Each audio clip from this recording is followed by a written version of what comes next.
गुरु प्यारी साध संगत जी, आज फिर से एक सुंदर सी साखी आप सभी को सुनाने जा रही हूँ। गुरु प्यारी साध संगत जी, हम परमात्मा से कहते हैं ना, तेरा तुझको अर्पण क्या लागे मेरा। सिर्फ ये बात कहने से काम नहीं चलती है, इसे हमें अपने जीवन में उतारना पड़ता है। हम सिर्फ दिखावे के लिए कह देते कि भगवान क्या है, हमारा सब तेरा है, लेकिन फिर भी इंसान मेरा मेरा करता रहता है, अपने बारे में सोचता है, भगवान पे शक करता है, मांगता है उनसे, हर दिन मांगता है। विश्वास नहीं है जब तो मांगता है, नहीं तो भगवान क्या नहीं जानते कि हमें किस चीज़ की ज़रूरत है। हमारे दुनिया में आने से पहले ही उन्होंने हमारी हर चीज़ के लिए, हर ज़रूरत की चीज़ को बनाया है। क्या कमी छोड़ी है हमारे लिए, हम फिर भी उस पर शक करते हैं, फिर भी मांगते हैं और सोचते हैं कि भगवान को क्या ही पता होगा कि हमें क्या चाहिए, है ना। जब तक हम भगवान से मांगेंगे नहीं, तब तक वो हमें देंगे कैसे।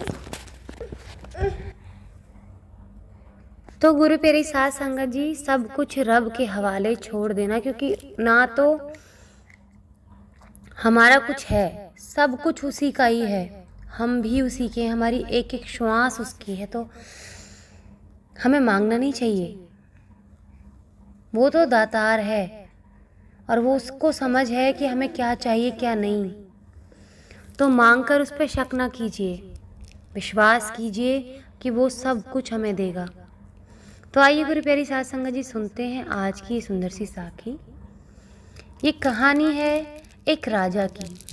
एक बार एक राजा अपनी प्रजा का हालचाल पूछने के लिए गांव में घूम रहा था।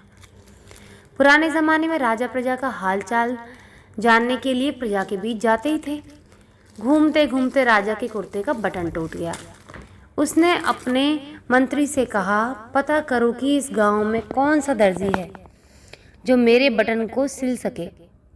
मंत्री ने पता किया, उस गांव में सिर्फ एक ही दर्जी था जो कपड़े सिलने का काम किया करता था। उसको राजा के सामने ले जाया गया।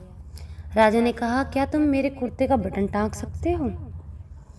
दर्जी ने कहा, ये कोई मुश्किल काम नहीं है। उसने मंत्री से बटन लिया, धागे से उसने राजा के कुर्ते का बटन टाँक दिया। क्योंकि बटन भी राजा के पास था, उसने केवल अपने धागे का इस्तेमाल किया था।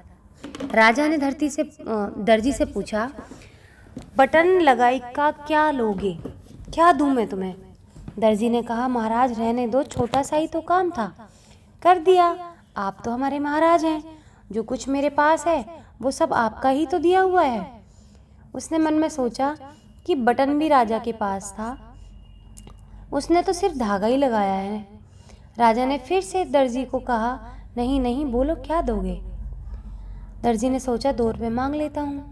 फिर मन में सोचा कि कहीं राजा ये ना सोच ले कि बटन टाँकने के मुझसे 2 रुपये ले रहा है, तो गांव वालों से कितना लेता होगा, क्योंकि उस ज़माने में 2 रुपये की कीमत बहुत होती थी। दर्जी ने राजा से कहा, महाराज जो भी आपको सही लगे वो दे दो। अब तो राजा को ही कुछ सोचकर अपने हिसाब से दर्जी को देना था, कहीं देने में उसकी पोजीशन खराब ना हो जाए। उसने अपने मंत्री से कहा, इस दर्जी को 2 गांव दे दो, ये हमारा हुक्म है। कहाँ वो दर्जी सिर्फ 2 रुपये मांगने की बात से डर रहा था, और कहाँ राजा ने उसको 2 गांव दे दिए।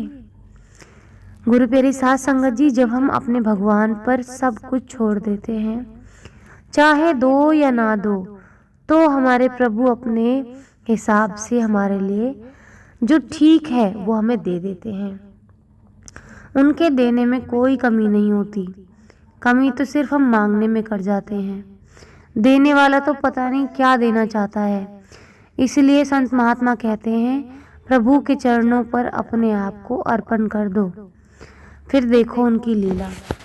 एक बात और गुरु प्यारी साध संगत जी, जो लोग दुख से, मुसीबत से जूझ रहे हैं इस जन्म में, या फिर किसी को कुछ पाने की इच्छा है, कुछ पाना चाहते हैं और नहीं मिलता, तो मैं उनसे आज एक बात शेयर करना चाहती हूँ कि आप भगवान से मत मांगो।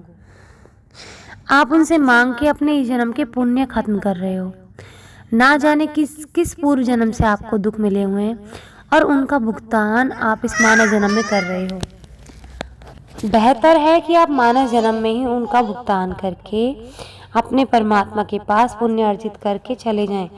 अगर आप इन पुण्यों का इस्तेमाल जो आप इस जन्म में कर रहे हैं अगर भगवान से मांगने में या किसी और बुरे काम में खर्च कर देंगे तो फिर आपके जो पुराने बुरे कर्म कर सकते थे इस पुण्य से वो खत्म हो जाएंगे। भगवान से मिलने वाले पुण्य थे खत्म हो जाएंगे। फिर आप इस धरती पर ही विचरते रहेंगे यूं ही 84 लाख योनियों में। फिर आपको मुक्ति नहीं मिलेगी। आप इसी धरती पर ये भोग विलास के साधनों में खाने पीने के सामानों में इन्हीं सब चीज़ों के पीछे पहनने ओढ़ने के पीछे धरती मकान ज़मीन गाड़ी रुपया पैसा इन्हीं सब के पीछे आगे पीछे घूमते रह जाओगे। अगर आपने अपने पुण्यों को इन्हीं चीज़ में लगा दिया तो फिर आप भगवान को नहीं प्राप्त कर पाएंगे। क्या आप चाहते हैं कि आप 84 लाख योनियों में फिर से भटकें? एक यही मानव जन्म तो मिला है हमें फिर से अपनी गलतियों को सुधारने का। हम फिर से इसे गंवा रहे हैं मांगने में भगवान से शिकायत करने में। चुप करके भगवान से यही दुआ करें कि भगवान हमारे कर्मों को काटने में हमारी सहायता करना, हम उन्हें आराम से काट लें और फिर से कभी 84 लाख योनि में ना भटकें। हमें ऐसी भक्ति देना कि हम आपके सिवा हमें कुछ ना सूझे, किसी और चीज़ का लालच ना हो। हमें लालच हो तो आपसे मिलने का, और किसी चीज़ का हमें लालच ना रह जाए जीवन में। ऐसी भक्ति देना जैसे आपने भक्त प्रहलाद को दी, ऐसी भक्ति देना जैसी आपने मीरा को दी, ऐसी भक्ति देना जैसी आपने ध्यानु भगत को दी। न जाने कितने भक्तों को भगवान ने तारा है। लेकिन ये याद रहे गुरु प्यारी साध संगत जी, कह तो रही हूँ इस बात को, कड़वी भी लगेगी लेकिन ये सच है, आप भी जानते हैं। जो भगवान का भक्त होता है उसी को सबसे ज़्यादा दुख मिलते हैं। प्रहलाद को क्या सुख मिले? पिता का सुख मिला? नहीं। पिता ने कितनी यातनाएं दी। कभी सांप के आगे फेंक दिया, कभी आग में जलने को फेंक दिया, कभी तलवारों से काटने के लिए कर दिया। मीराबाई जी इतनी बड़ी भक्त हुई है भगवान की, उनको कितने दुख सहने पड़े, बदनामी सहन करनी पड़ी, घर वालों से भी दूर रहना पड़ा, कितना मुश्किल जीवन काटना पड़ा। गुरु प्यारी साध संगत जी, भक्त की तो परीक्षा ही होती है, क्योंकि भगवान परीक्षा के बाद ही अपने बच्चों को अपने पास रखते हैं, क्योंकि वो ये चाहते हैं कि बच्चे मेरे पास आने के बाद में भटके ना, उनको ये ना लगे कि भगवान ने हमारे साथ कोई धोखा किया है। भगवान के पास पहुंच के सिर्फ उनका भगवान में ही ध्यान लगा रहे, इसलिए भगवान परीक्षा लेते हैं। इस संसार से मोह माया भी छुटाते हैं। वो दिखाते हैं कि देख, तेरा इस दुनिया में कोई नहीं है, कहीं तू मेरे पास आने के बाद फिर से भटके इस दुनिया में और सोचे कि मेरा तो ये रह गया माँ, मेरा तो वो रह गया, मेरा वो मुझसे वो इतना प्यार करता था, ये इतना प्यार करती थी। तो ये जो भ्रम है ना, भगवान अपने भक्त के बड़ी जल्दी मिटा देते हैं। तो जिसको भी दुख मिल रहा है और अपने साथ नहीं दे रहे ना, तो समझ लेना भगवान आपके करीब हैं। और मैं एक एक शब्द ऐसे बोल रही हूँ गुरु प्यारी साध संगत जी, जैसे भगवान मुझसे बुलवा रहे हैं, क्योंकि ये मैं अपने लिए भी महसूस करती हूँ। मेरा साथ बचपन से लेके मैंने अपने घर में बहुत कुछ सहा है, अपने मायके में, उसके बाद मैंने अपने ससुराल में भी बहुत कुछ सहा है। मेरा एक एक रिश्ता मुझसे ऐसे ऐसे छूटता गया है, एक एक रिश्ते ने मुझे ऐसे धोखा दिया है, मैं आपको क्या ही बताऊं। मैं किसी दिन बताने आई तो ना जाने कितने घंटे की वीडियो बन जाएगी कि मेरे साथ क्या क्या हुआ है। लेकिन मेरे को अंदर अंदर से पता नहीं, मेरी आत्मा कहती है कि भगवान मुझे इन लोगों से अलग इसलिए कर रहे हैं क्योंकि वो चाहते हैं कि मैं इन लोगों के भ्रम में ना अटकूं, और जब इस दुनिया से जाऊं तो पूरी परमात्मा की होके रहूं। वापस इस धरती पर आने के लिए मेरे मन में कोई लालच ना हो, इसीलिए मुझसे हर नाते को तोड़ रहे हैं। वो हर रिश्ता धोखे से भरा हुआ दिखा रहे हैं, लालच से भरा हुआ दिखा रहे हैं। शुरुआत में बहुत बुरा लगता है, कई बार सोचती हूँ तो बहुत रोना भी आता है, पर दिल को समझा लेती हूँ, क्योंकि भगवान का इशारा मिलता है कि बेटा ये तेरी परीक्षा के दिन हैं और ये लोग तेरे कभी काम नहीं आएंगे। ये तो सिर्फ लालची लोग हैं, इस धरती पर सिर्फ लालची लोग रहते हैं, मतलबी लोग रहते हैं। बुरा दिन भी भगवान इसलिए दिखाते हैं ताकि सबकी शक्लें आप पहचान सको। अच्छे दिनों में तो सब लोग अच्छे बन जाते हैं, लेकिन सही शक्लें बुरे दिनों में पता चलती हैं। तो भगवान भी दुख इसलिए ही देते हैं हमें ताकि हम इन्हें पहचान सकें।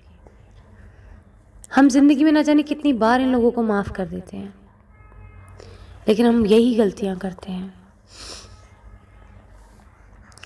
माफ़ करके फिर से उन्हें अपने दिल में जगह दे देते हैं, फिर से उनके लिए अपने मन में प्यार ले आते हैं। ये सबसे बड़ी गलती करते हैं। ऐसी गलती ना करें, भगवान से जुड़ के रहें, उनके अलावा कोई नहीं है। हमें सिर्फ कर्म निभाने हैं बस, अब जल्दी से भगवान के पास जाना है। आज इसी के साथ इस सुंदर सी साखी को यहीं समाप्त करना चाहूँगी। मिलती हैं आपसे अपनी अगली वीडियो में नई साखी के साथ। तब तक के लिए खुश रहें, सुमिरन करते रहें, सच्ची सेवा करते रहें।